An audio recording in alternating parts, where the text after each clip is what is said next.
आज ही Doubtnut app download करें। Doubtnut पर होगा अब आपके सभी मैथ्स, केमिस्ट्री, फिजिक्स और बायोलॉजी डाउट्स का सफाया। बस अपने क्वेश्चन की फोटो खींचो, उसे क्रॉप करो और तुरंत वीडियो सोल्यूशन पाओ। Download now. यहाँ पर हमें दिए गए स्टेटमेंट्स को पढ़कर बताना है कि इनमें से कौन से इनकरेक्ट हैं। तो गलत स्टेटमेंट्स को हमें सेलेक्ट करना है। सबसे पहला स्टेटमेंट लिखा हुआ है कि एक लिविंग स्टेट में बायोमोलिक्यूल्स हमेशा ही मेटाबॉलिक फ्लक्स में रहते हैं। तो ये बात बिल्कुल करेक्ट है। कोई भी अगर लिविंग ऑर्गेनिज्म है, चाहे वो कितना ही सिंपल हो या कितना भी एडवांस हो, तो उसकी बॉडी में हमेशा अलग अलग तरह के बायोमोलिक्यूल्स, अलग अलग तरह के सब्सटेंसेस फ्लक्स में रहेंगे। फ्लक्स से हमारा क्या मतलब है कि कुछ का इनपुट होगा, कुछ बॉडी में एंटर करेंगे और कुछ बॉडी से बाहर निकल के जाएंगे या एलिमिनेट किए जाएंगे। तो हमेशा इस तरह की प्रोसेसेस लिविंग स्टेट में चलती रहती हैं। ये कहना करेक्ट है। इसके बाद दूसरा लिखा हुआ है कि लिविंग प्रोसेस इक्विलिब्रियम में ना जाने की एक कांस्टेंट एफर्ट है, इक्विलिब्रियम को प्रिवेंट करने की एफर्ट है। तो ये बात कहना भी बिल्कुल करेक्ट है। कोई सिस्टम अगर इक्विलिब्रियम में होगा तो जिस तरह से लिविंग ऑर्गेनिजम्स में लगातार इतने सारे डिफरेंट सब्सटेंसेस का बॉडी में ट्रैफिक बना रहता है, हमेशा कई तरह की मेटाबॉलिक एक्टिविटीज चलती रहती हैं, इस तरीके से पॉसिबल नहीं है।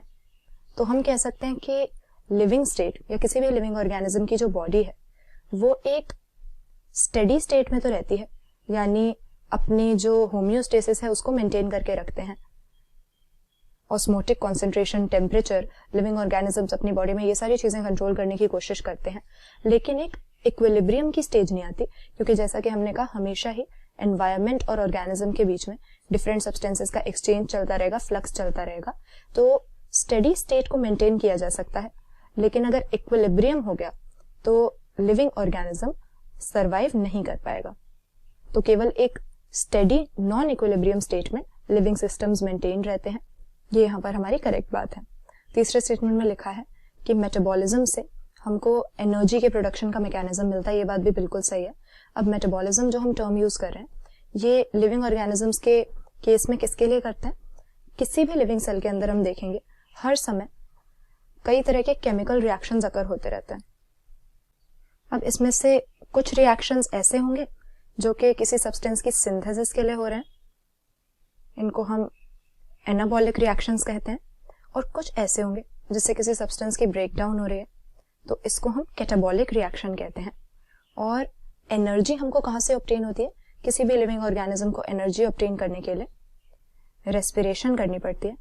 रेस्पिरेशन यानी हमें एनर्जी कंटेनिंग कंपाउंड्स का, मेनली शुगर्स का ब्रेकडाउन करके ये एनर्जी मिलती है। तो रेस्पिरेशन की प्रोसेस जो है एक तरीके से क्या हो गई, एक कैटाबॉलिक प्रोसेस हो गई, जिसमें शुगर्स का ब्रेकडाउन किया जा रहा है एनर्जी ऑब्टेन करने के लिए। तो यहाँ पर ये कहना करेक्ट है कि एनर्जी की प्रोडक्शन मेटाबॉलिज्म से होती है। क्यों? क्योंकि चाहे एनाबॉलिक हो या कैटाबॉलिक हो, सभी तरह के जो केमिकल रिएक्शंस एक लिविंग ऑर्गेनिज्म की बॉडी में या सेल के अंदर चलते हैं, इनके सम टोटल को ही मेटाबॉलिज्म का नाम दिया जाता है। तो क्योंकि एनाबॉलिक और कैटाबॉलिक दोनों रिएक्शंस मेटाबॉलिक रिएक्शंस के अंडर ही आते हैं, और रेस्पिरेशन जिससे कि एनर्जी हमको मिलती है, ये एक तरह का कैटाबॉलिज्म है शुगर्स का या ग्लूकोज का। तो ये बात करेक्ट है कि मेटाबॉलिज्म के बिना हमको एनर्जी नहीं मिल सकती। और लास्ट में जो स्टेटमेंट दिया है, अगेन ये भी सही बात है। लिविंग स्टेट और मेटाबॉलिज्म सिनोनिमस है। सिनोनिमस क्यों? इंटरचेंजेबली इन टर्म्स को हम क्यों यूज कर सकते हैं? क्योंकि मेटाबॉलिक रिएक्शंस की प्रेजेंस किसी भी लिविंग ऑर्गेनिज्म का एक कैरेक्टरिस्टिक फीचर है। कोई भी लिविंग ऑर्गेनिज्म बिना मेटाबॉलिज्म के नहीं होता। उसके पास सेलुलर स्ट्रक्चर होता है और सेल के अंदर कई तरह के केमिकल रिएक्शंस हर समय पर साइमल्टेनियसली अकर होते ही रहेंगे। तो ऐसा नहीं है कि मेटाबॉलिक रिएक्शन जहां पर भी है वो एक लिविंग सिस्टम बन गया, क्योंकि हम लेबोरेटरी में भी in vitro isolated metabolic reactions carry out कर सकते हैं, लेकिन एक लिविंग स्टेट अगर है तो उसमें मेटाबॉलिक रिएक्शंस होंगे ही होंगे। तो यहाँ पर चारों ही स्टेटमेंट्स हमें लिविंग ऑर्गेनिजम्स के बारे में करेक्ट दिए हैं। इनकरेक्ट कोई भी नहीं है। सही आंसर हम ऑप्शन डी मार्क कर देंगे। क्लास 6 से 12 से लेके नीट, IIT, JEE मेंस और एडवांस के लेवल तक 10 मिलियन से ज्यादा स्टूडेंट्स का भरोसा। आज ही डाउनलोड करें डाउटनेट ऐप या व्हाट्सएप कीजिए अपने डाउट्स 8400 400 400 पर।